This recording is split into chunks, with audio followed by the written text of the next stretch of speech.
Ayun. Yan, good afternoon sa Hello! lahat. Hello!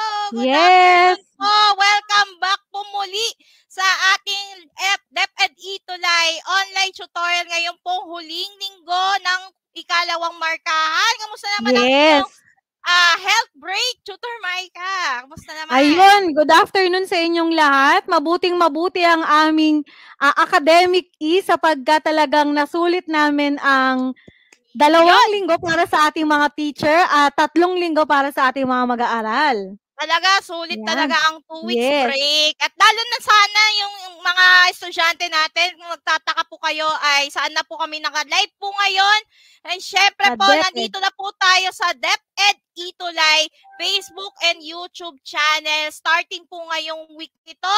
Ayan, batiin Yes. po muna natin ang lahat ng mga cuties mula po sa iba't ibang sulok ng Pilipinas, mula sa Luzon, Visayas at Mindanao. Maligayang pagbabalik po sa ating lahat. Ayan, dinadagsal po Ayun. tayo ng ating pabati. Correct. Yes. Hindi pa man nagsisimula ang ating live stream, Tutor Jessica, napakarami kaagad nating mga cuties na talagang nag-aabang sa ating session. Ayan, sila Samantha Blasi, sila Alriza, yung mga suki talaga natin, Tutor Jessica, na talaga namang hindi nag-asawang tumutok sa atin tuwing Miyerkules ng hapon. Ayan. At syempre, ayan, babatiin ko na rin po ang ating mga kasamahan sa DepEd EdTech Unit na until now po nagka-capacity building pa rin po para sa ating mga guro. At syempre po, binabati pa rin natin ang iba nating mga kasama sa DepEd Tulay na nagdidirect ngayon. Ayan, si kaibigang Ibon, si Tutor Min, maligayang hapon po sa inyo. At syempre, hello din po sa ating mga guro dyan sa Abuyon National High School, lalo na po si Tutor Ali. Hello po sa inyo.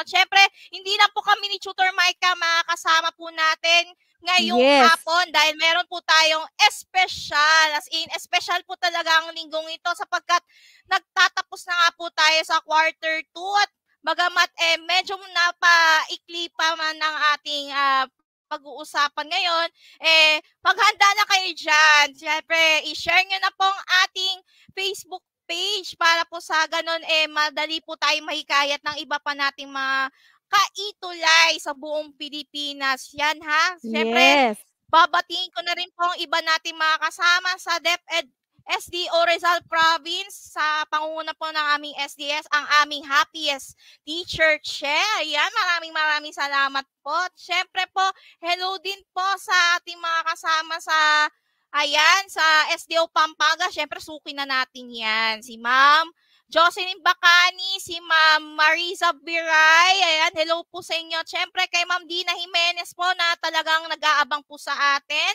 At syempre, magpakilala po muna tayo, Tutor Maika, habang inaayos po ang kanyang screen. Ayan, hello po sa inyo. Ayan, medyo excited na po si Tutor Maika. Technical problem. Ayan, napahagda kasi ang bakasyon. Medyo hindi na po kami sanay. Ayan. Okay na ba? Ayan. Hello din kay Alexandra Chris Patrica, kay Marvin Capulong, kay Marjon, at kay Immaculate Crisostomo. Ayan. Hello po sa inyo. Ayan. Okay na ba? Ayan. Siyempre, magpakilala okay muna tayo, Tutor Maika. Yes. Good afternoon sa lahat ng ating mga tuts na nakatutok sa atin simula Luzon, Visayas at Mindanao. At maging sa aking mga mag-aaral mula sa Dasmariñas Integrated High School, muli kami nagbabalik ni Tutor Jessica at ako si Tutor Maika mula sa SDO Dasmariñas. At talagang excited na kami sa session na ito talaga. Yes, Tutor Jessica? Yes, at syempre nakakasama niyo po sa loob ng isang taon ang iyong Itulay tutor mula po sa SDO Rizal Province. Tutor Jessica Marias Borromeo po mula po sa Abuyon National High School at hello din po sa aming napakalusog na head teacher na isang taon na rin po sumusubaybay sa akin. Siyempre si Sir Jason ang aming head teacher, syempre ang aming OIC, si Ma'am Arceli Tejada ng Teresa Sub Office at syempre po ay Sir Ramon T. Patay at hello din po sa aming school head na nagpapahinga po ngayon, si Ma'am Connie Madrid. Ayan, magpagaling po kayo and see you soon po, Ma'am. Ayan. Siyempre, mag-umpisa na po tayo. Yes, syempre hindi natin patatagalin 'yan. At tayo ngayon, Tutor Jessica at mga minamahal naming tuties, tayo ngayon ay nasa ika-8 linggo na. Ito na yung huling, paksa natin para sa ikalawang quarter. Ngayon, ang tatalakayin natin ngayon ay tungkol sa paggamit ng mga kumbensyon sa pagsulat ng awitin pangwakas na gawain. At talagang alam ko, excited na kayo dahil itong pagkakataon nito, meron kaming inimbahan na talaga namang matutuwa kayong lahat sapagkat napakahusay talaga ng ating guest speaker. Yan. At syempre, para sa Naman. ating layunin, ayan, sa pagkatapos ng ating online tutorial, nagagamit ng mga kumbensyon sa pagsulat ng awitin tulad ng sukat tugma, tayutay, talinghaga, at iba pa. Yan. Tuloy ko na, Tutor Jessica. Ang Tuloy. pinaghalawan ng ating tatalakayin ng ating guest speaker ay mula sa module ng SDO Corondadal City, ikalawang markahan, Module 10. Ayan. Okay? Sino nga ba itong ating special na bisita, Tutor Maika? Yes, Kilala mo ba to? Yes, bago natin simulan yung Tutor Jessica, Ayan, bago syempre. tayo magkaroon ng academic break o mental health break, syempre hindi natin papalampasin yung pagbibigay pagkilala sa mga output of the week natin last week Naman. 7. Kaya naman, ayan na. Sige, Tutor Siyempre, Jessica. pakita natin kung sino nga ba itong mga masisipag at natatanging mga mag-aaral Yes. nito na nagmula sa SDO Pampanga. Siyempre, wala pong iba kundi si Alriza Zaidane Gaza na nagpadala sa atin ng output nung nagdaan Yes. pang week 7. Napakatagal pa yan. At Yes, syempre, hindi sa natin mga nakalimutan yan. Yan, ayan, may maliban dyan, susunod Tutor pa yan. Jessica. Maliban pa kay Alriza. Siyempre, meron din si Bianca Irowish I. Cruz mula po sa Macabebe High School, also from the same division, SDO Pampanga. Ayan, congratulations mga anak. At syempre, Meron meron pa pa. kasunod. Yes, meron pa. Pakita Sige, na Tutor natin. Jessica. Yan, Tutor Ang Jessica. susunod naman na output ay nagmula naman, syempre, ito, napakasipag ito, Tutor Maika, si Mark Platon, ng ating student alumnus na talagang minusisi niya lahat mula pa sa una hanggang sa kahuli-hulihang parte ng ating output. Talagang isipan niya mabuti, talagang pinacheck muna sa akin bago ipadala. Ayan, ay mula pa sa Sagad High School, SDO Pasig City. Ayan, congrats din sa iyo ng advance. Ayan, si Sir Mark Platon. Ayan, at syempre meron pang kasunod. Yan. Ang Yan, iyong syempre mini-me. hindi talagang mawawala ang aking mini-me. Wala pong iba kundi si Samantha D. Blasi mula sa Liano High School, SDO Caloocan. Talagang nagpauna siya, nagpasa sa atin. Ayan, binabati po namin ang mga natatanging mga mag-aaral na nagpasa ng output. At bukod pa dyan, meron pa tayong most active tuties. Yes. Siyempre, shout out na natin sila, Tutor Maika. Isa-isahin na natin. Siyempre, si Andrea Cruz, si Chelsea Kate Villegas, si Gabriel. Ayan, si Rosemel Cadilaw, Christy Guaves, Alia Milo, Kit Andre Morada, Joanna Barcelona, and Delshkil Redoble. Ayan. Yan. Congratulations sa inyo. At sana hindi namin nakalimutan. Siyempre, sana hindi lang ganito kadami. Meron pa talagang kasunod na mga tuties na maaabot ng ating Itulay program. At syempre, proud na proud din ang grade 7 Cosmos. Yes! Oo, kasi kaklase nila yung dalawa dyan. Ayan. Siyempre. Congratulations sa inyo. At syempre, alam ko kung paano kayo na-excite nung unang quarter, ikalawang quarter. Sa pagkatapos natin ngayon, mas lalo silang may excite sa ikatlong quarter. Aabangan nila yan, Tutor Jessica, sa susunod na linggo. Pero, bago mo na yon, syempre, ayan, Tutor Jessica, ngayong week na ito, pinagdiriwang natin ang National Arts Month 2022 na may temang Sining ng Pag-asa. Kaya naman, yung ating guest speaker, actually, kabilang siya diyaan. Nasa larangan siya ng sining. Kaya naman talagang angkop na angkop yung talagang nakuha nating guest speaker. Ayan. At syempre, Tutor Jessica. Tutor Maika, bago muna yan, inaanyayahan po natin sila na sumali sa mga pa-contest ng ating Itulay online tutorial. Ito po ay magaganap sa February 12, 19 and 26. Ayan, 3 Saturdays po yan. So, meron po mga contest sa music, sa arts, at sa PE. Yan, lahat po yan ng mga programa po ng DepEd Itulay ay nakahanda na rin po ang ating mga programs. Kagaya po ng MAPE Department, ayan, itong kanilang panimulang activity ngayong buwan ng sining. Kaya sa mga gustong sumali pala sa mga pa-contest, mag-chat lang kayo kay Sir Jester Sagitaw at syempre kay Ma'am Erza, ayan, ang napakagandang tutor ng All is Wellness. Ayan, syempre sa mga abala dyan. At syempre, wag na natin patagalin, Tutor Maika, umpisa na natin. Yan, syempre magsisimula tayo sa ating aralin. Ngayon, ayan, so, i-reveal na natin ang ating tampok na panauhin. Siya ay walang iba kundi si Ginoong Kevin Kirby A. Villamor, ang dalubguro mula sa Francisco E. Barsaga Integrated High School, SDO, Dasmariñas City. Pero bago mo na yon, bigyan niyo muna ako ng pagkakataon na ipakilala kung sino nga ba siya. Si Ginoong Kevin Kirby A. Villamor ay isang guro mula sa Senior High School Department ng Arts and Design Track. Mula sa FEBIHS, siya rin ay miyembro at aktor. Kaya talagang angkop na angkop yung national art. Kaya pala mo ang aktor na talagang kanyang sigura. Na gumanap sa dulang Bagong Sigwa ng Artists Incorporated at scholar siya ng NCCA. Hindi naman sa pagmamayabang yun, di ba?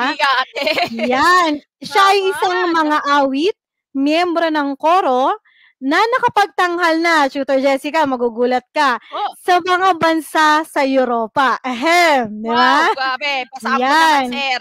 Maliban dyan, Tutor Jessica at mga minamahal namin mga tuties, si Sir Kevin ay former president and active member hanggang sa ngayon ng Dasmariñas City Teachers Choral. Yan, talagang isa siya sa pinakamahuhusay na miyembro ng aming choral sa aming SDO. Former conductor siya and trainer ng Himig Silangang Choral ng dating paaralan niya ang Dasmariñas East Integrated High School at koro ngayon na ang koro ng Francisco ng kanyang paaralang pinagtuturuan. At panghuli, siya ay member ng KHP Coro Techniuv ng NCAA Ani ng Dangal Awardee for Music year napakadaming credentials. 2009. So, muli, sa dami. Ayan, ating bigyan ng masigabong palakpakan, virtual clap ang ating guest speaker na walang iba kundi si Sir Kevin A. Villamor. Ayan, sir, take it away. Sir Kevin. Yes, take it away, sir. Masining at malikhaing hapon po, Tutor Maika, Tutor Jessica, at sa lahat ng ating mga kasama ngayon dito sa Itulay. Maraming salamat sa inyong imbitasyon. Bagamat nasa huli na kayong sesyon at ngayong second quarter ay naimbitahan niyo pa rin ako. Gusto ko rin batiin ang lahat ng maligayang pagdiriwang ng nagpapasalamat ako sa Itulay kay Tutor Maika at Tutor Jessica kasi talagang naisulong at nai-include nila ang diriwang ng buwan ng mga sining dito sa ating ginagawang activity o program ito ng Itulay. Kaya naman hindi ko na rin patatagalin pa. Tayo ay magsisimula na ating session ngayong umaga ito. Inihandang slide para tayo ay makapagsimula na. Ang ating session ngayong ito ay iinog at sentro ukol sa aralin na may kinalaman sa kumbensyon sa paggamit ng mga kumbensyon sa paglikha o paggawa ng awit. Dahil nga isa sa mga puso ng ating session ngayong hapong ito ay ang awit. Mainam natin na bigyang kahulugan kaagad kung ano nga ba ang awit.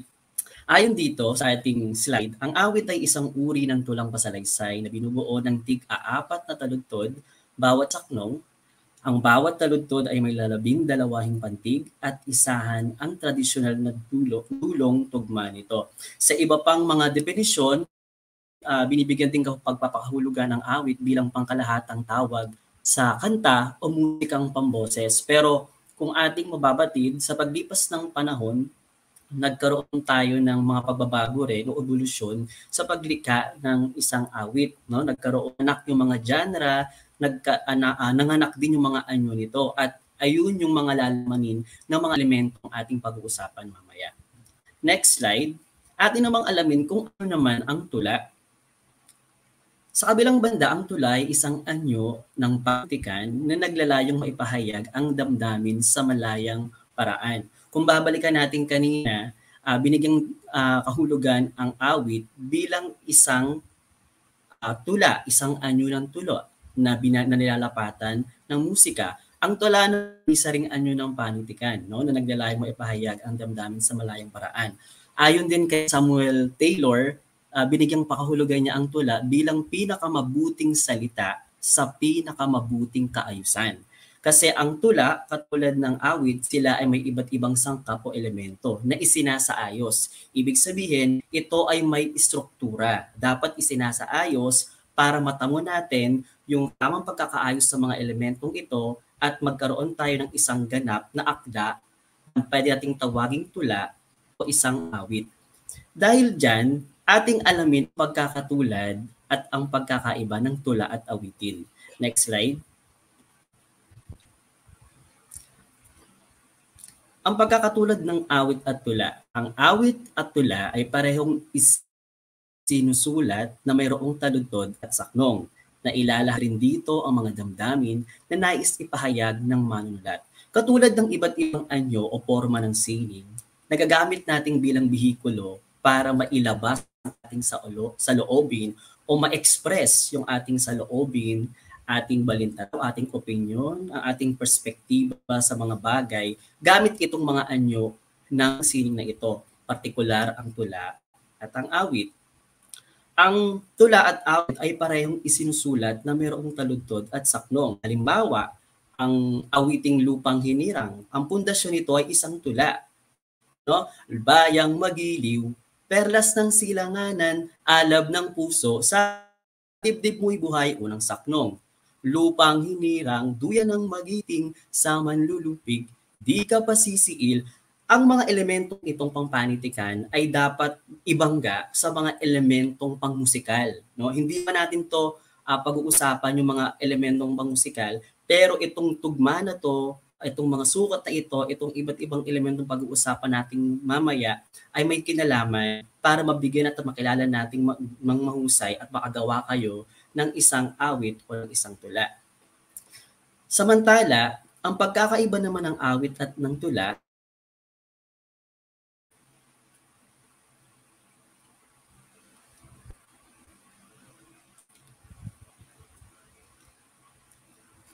ang pagkakatulad ng awit at ang awit ay nilalapatan. Ito ang pagkakaiba. Ang pagkakaiba ng awit at tula. Awit ay nilalapatan ng musika. May tono at ito ay kinakanta. No, ang awit ay may kaparehong elementong pangpanitikan sa tula. No, sabi nga natin ang pundasyon ng awit ay tula, no? Tama 'yon. Pero meron din itong musikal na mga elemento, katulad ng mga ritmo, ng tekstura, ng tono, at marami pang iba. Samantalang ang tula ay binabasa lamang na may tono, ngunit hindi nilalapatan ng musika. Hindi ko na ito kailangan elaborate further kasi masyado naman siyang self-explanatory. No? Minsan nagkakaroon din tayo mga variation sa paraan ng pagpresenta o pagtatanghal ng awit at tula. So pag aawit, ito ay inaawit. Kapag tula,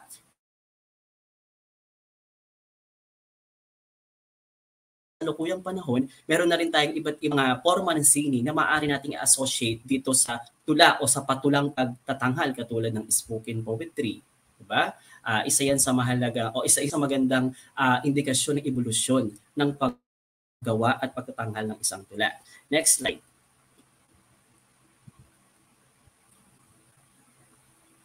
Yan.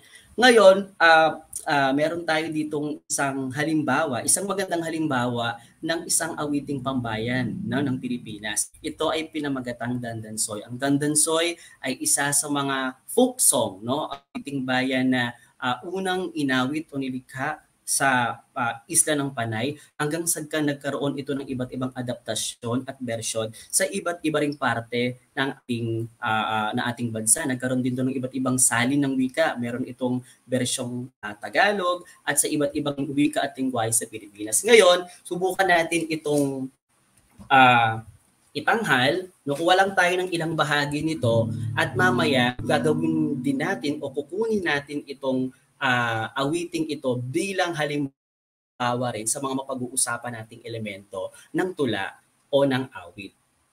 Sana pamilyar kayo dito sa kantang ito.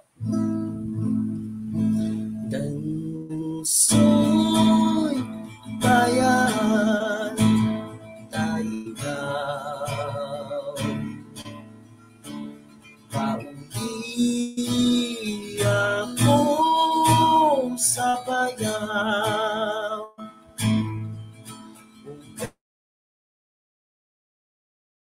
galing ko ilaw ang bayaw di mo lang nataon Dandansoy puli mo akaso minsan hindi ka magkalon ugali kung ikaw sa galang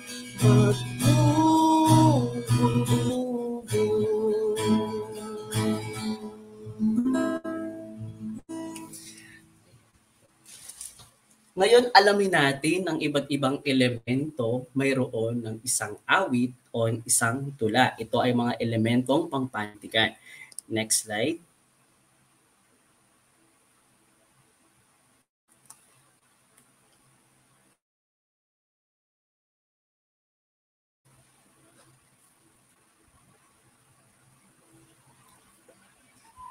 Batay dito sa halimbawa ng ating tula, elemento na meron ng isang tula, unang-una ay ang sukat, no? Ang sukat ay tumutukoy sa pantig ng bawat taludtod. Ang karaniwang bilang ng pantig sa isang tula ay 12 o 16. Katulad na lang ng lupang hinirang, yung ng saknong bayang magiliw, perlas ng silanganan, alab ng puso, sa dibdib mo'y buhay. Yung unang saknong na yon ay sakto o partikular na bilang na maaaring mayroon din sa mga succeeding pa nitong mga berso. Ang isa pa sa mahalagang elemento ng tula ay ang tinatawag nating tugma. Pag sinabi nating tugma, ito yung pag-iisang tunog ng huling pantig ng mga taludtod sa bawat saknong. Katulad nitong Dandansoy, makikita natin sa unang saknong ito, meron tayong 4 na taludtod. Diba? So, Dandansoy, bayaan ta ikaw, uli ako sa payaw. Kung makita natin, yung huling pantig o salita na ikaw at payaw ay may tugma. No? So, yung sumunod naman na taludtod, sa unang saknong na ugaling kon ikaw hidlawon, ang payaw imo lang lantawon. So makikita natin yung tugma, no, na hidlawon at lantawon. Kapag pinag-uusapan natin ang tugma bilang elementong pampanitikan ng tula, ito ay nauuri sa dalawa. Ang unang uri nito ay yung tugmang ganap, no? Katulad nito, ikaw, payaw, hidlawon, tawon. Meron din tayong tinatawag na pang-isang uri ng tugma na tugmaang di ganap. Ito naman yung uri ng tugmaan o pagtutugma sa isang tula o awit kung saan alternate no? Alternate yung tugmaan o rhyme ng mga salita. Pagkatapos ng sukat at tugma, meron din tayong tinatawag na talinghaga. Ang talinghaga ay may lalim o malalalim o hindi tiyak na kahulugan. Sinasalamin ng gamit ito ang kagandahan at pagkamalikain ng wikang Filipino. Ang paggamit ng tayutay ay isang paraan upang magkaroon ng talinghaga sa isang salita. Sa pamamagitan ng paggamit ng mga tayutay, dito mas nabibigyang diin ng may akda, ng awit o ng tula yung kanyang malikhain, no? Mas gumagamit siya ng mas naaangkop na mga salita, maaaring may kababawan, maaaring may kalaliman, pero dapat yung diwa na ibinibigay ng isang taludtod o ng buong saknong ngayon gamit itong mga napiling salita ay nakapagbibigay ng konkreto at tindig ng may akda doon sa mga babasa o aawit nitong awit na ginawa ng isang may akda. At ang huli, syempre, tugma, talinhaga, meron din tayong tinatawag na simbolo. No? Ang simbolo sa tula, ito yung mga salitang kapag binanggit ay nag-iiwan ng kahulugan sa mapanuring isipan ng mga mamabasa. Ang kainaman ng paggawa ng tula at ng isang awit, aside sa nabibigyan nito ng laya na gumawa ang isang may akda o yung lilikha, no? Nakapagbibigay din siya ng kanyang sariling tindig o pagkakaunawa sa espesipikong issue, tema. Kaya tatandaan natin mga bata na sa paggawa ng tula o ng isang awit, aside dito sa mahalagang elementong ito, kailangan natin balikan yung ating intensyon. Ano ba yung intention ko sa paggawa o paglikha ng tula at awit? Ano yung tema na iinugan ng aking awit o ng aking tula? At ano ba yung aking intensyon sa mga mambabasa? Ako ba ay makapagbigay ng impormasyon? Ako ba ay makakapag-transform ng isipan ng mga babasa nito? Ako ba ay magbibigay ng kamalayan sa mga tao? Ako ba ay manghihikayat? Ako ba ay makapagbibigay ng aliw? So ayun yung mga mahalaga ring mga factor na dapat nating to take into consideration sa paglikha ng tula o ng awitin at kailangan natin ibangga ito sa mga mahalagang elemento para magtagumpay tayo sa paglikha. At iyon yung esensya ng paglikha at paggamit ng mga kumbensyon sa paggamit o sa paglikha ng tula at ng awitin. At diyan nagtatapos ang ating session ngayong hapong ito. Kaya naman tatawagin ko muli si Tutor Jessica at si Tutor Micah.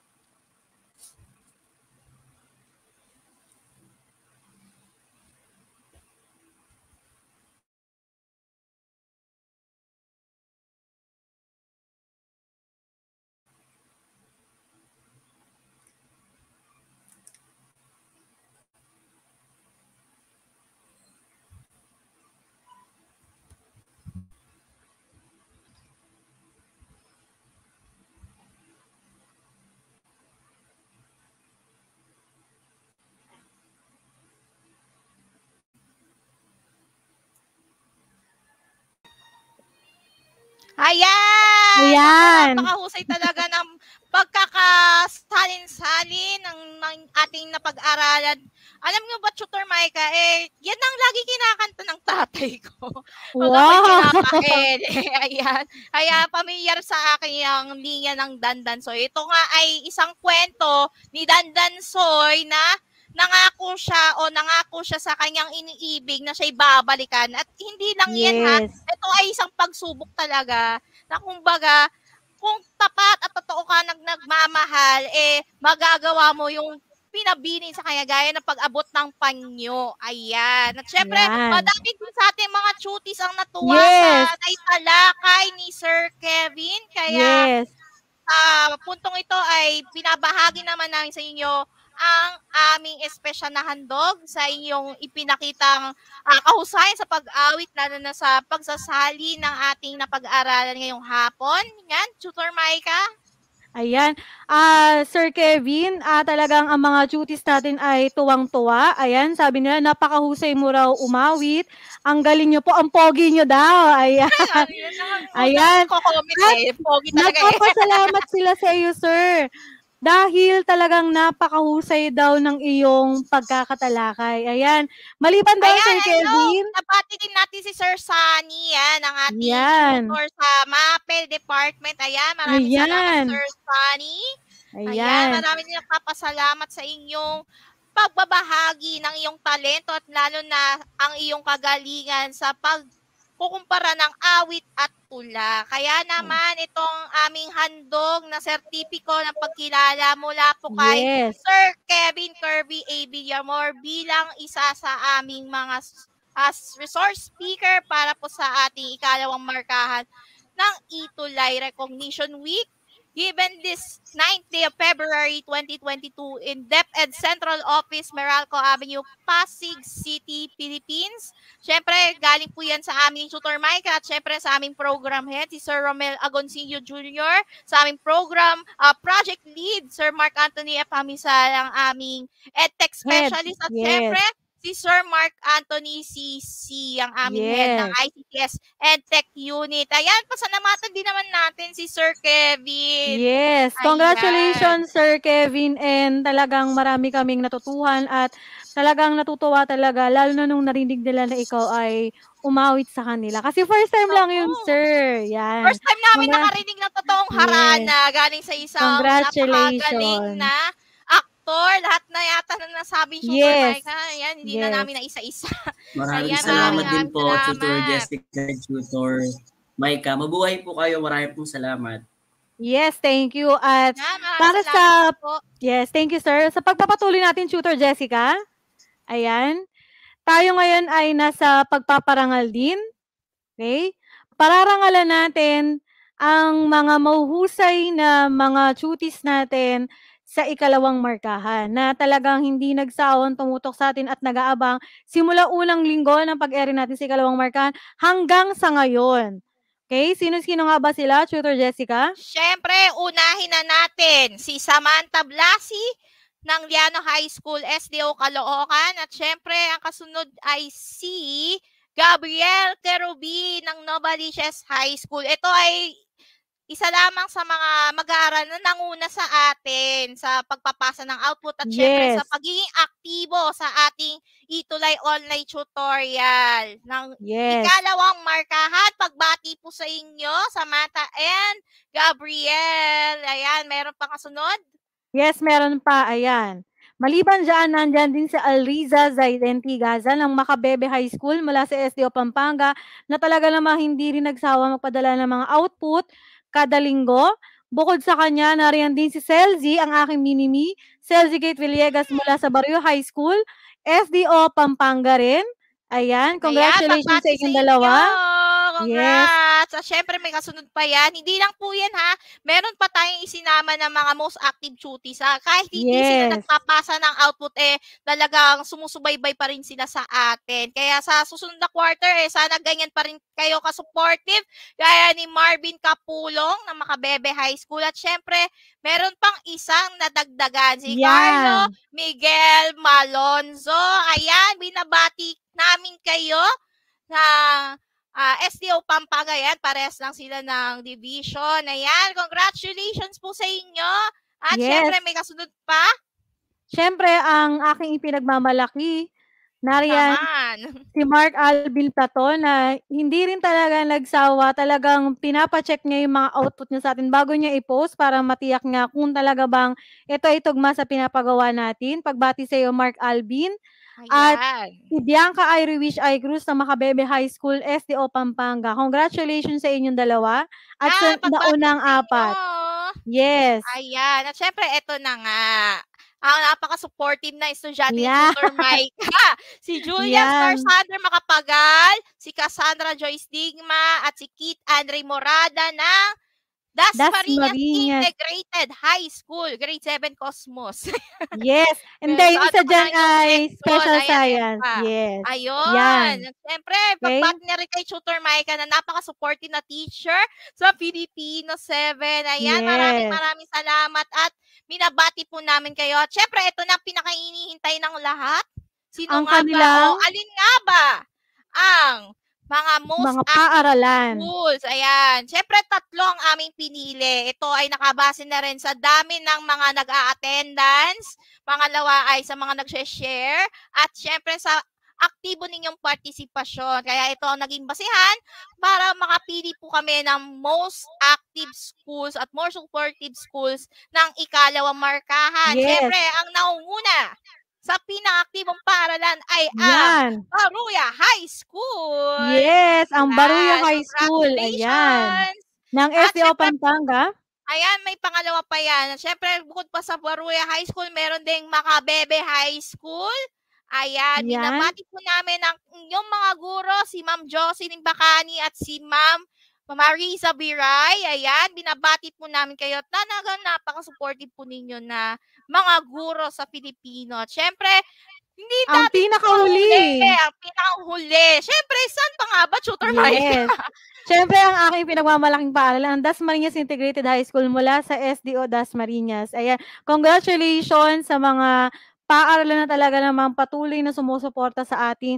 At nawa, Tutor Jessica, sa ikatlo hanggang ika-4 na quarter ay madagdagan ang mga eskwelahan na ating naabot ng ating programa. Kumbaga, Okay? dapat lahat ay maaabot. Ayan. At syempre, papakita na natin ang inyong matatanggap na sertipiko ng pagkilala para sa ating excellent duties at syempre sa most supportive schools. At hindi lang po mga most supportive schools sa mabibigyan ng recognition ha, sapagkat sa darating po na recognition rights ng DepEd Itulay, makakasama na po sila sa Itulay Awards 2022. Wow! Yan, syempre. Bago yun Yan. Kaya, yan, pagbati po muli sa inyo. At syempre, may mensahe pa tayong maririnig. Yes. Ayan, nakakatuwa sapagkat dahil kabilang ang ating paaralan, malugod kong ibinabahagi sa inyo ang isang mensahe mula sa aming punong guro na walang iba kundi si Dr. Raimundo B. Reyes. Ating tunghayan at pakinggan ang kanyang mensahe, hindi lamang para sa aming mga mag-aaral, kundi para sa lahat. Yeah. Yan ang aming poging-poging principal. Ako, hello po, sir. Ayan, talaga naman. Napagbati sa lahat ng mga mag-aaral na patuloy na sumusuporta sa programa ng DepEd ang Itulay.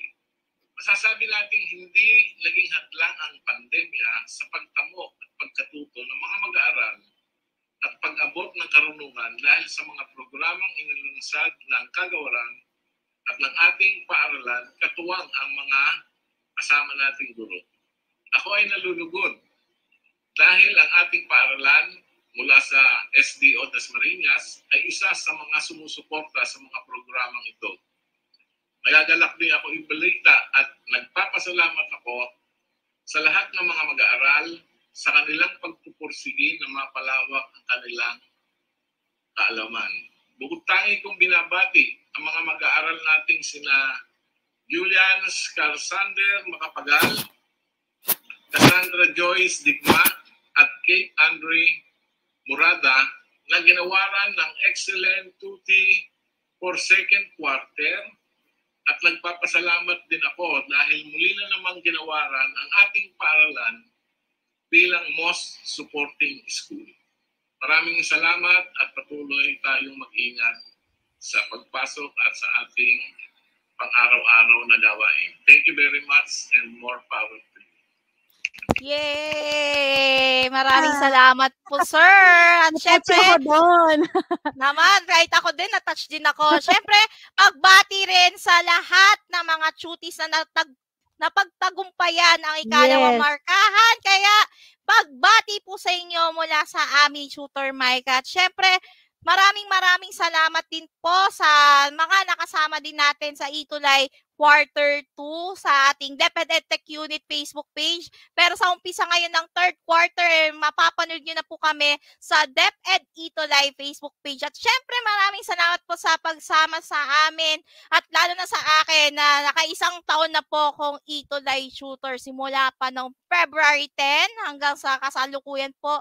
Siyempre, nagpapasalamat din ako sa aking mga kaibigan, si Jester Pagkaliwaga ng aking napaka-supportive na kaibigan. At siyempre, kay Mark Anthony F. Hamisa ng aming principal, na napaka-poging principal. At syempre po, ang aming head ng DepEd EdTech Unit, si Sir Mark Anthony Sisi, sa pagkakataong na naibigay niyo po sa akin. Na kahit ako isang fan po talaga ng inyong mga webinars, patuloy pa rin po kaming natututo mula po sa aming hanay sa DepEd EdTech Unit. Muli po ako po inyong nakasama sa Filipino 7, ako po ang inyong tutor Jessica na nag-iiwan ng isang paalala na sa wika at panitikan, lahat ng batang Pilipino panalo basta feel na feel pa rin natin ang pagkatuto sa DepEd Itulay. At syempre, Tutor Maika?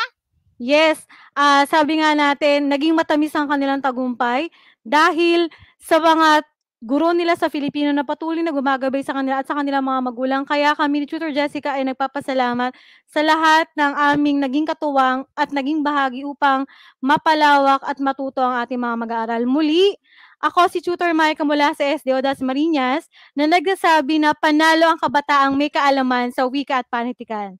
At dahil dyan, Ayan, syempre magkita-kita po tayo muli yes, sa ikatlong susunod na barkada sa linggo. ating bagong tahanan na po ang ating DepEd Itulay Facebook and YouTube channel. Don't forget to like, share, and subscribe to our new Facebook page at YouTube channel ng DepEd Itulay. Salamat po sa pagsama po sa amin. Yes. Naway naging tulay po kami sa inyong pagkatuto sa kabila man ng pandemya at malay ninyo na harinawa na maging maayos po ang lahat, na maging malusog po ang bawat isa. At syempre, ang susunod nating tutor para sa Filipino Junior High School, wala pong iba kundi si Tutor Ronel Tutor at si Ronel, Tutor Mel Mel. ng Filipino Ayan, A. maraming Ayan. salamat po. Thank you, Have a thank nice you. day. God bless.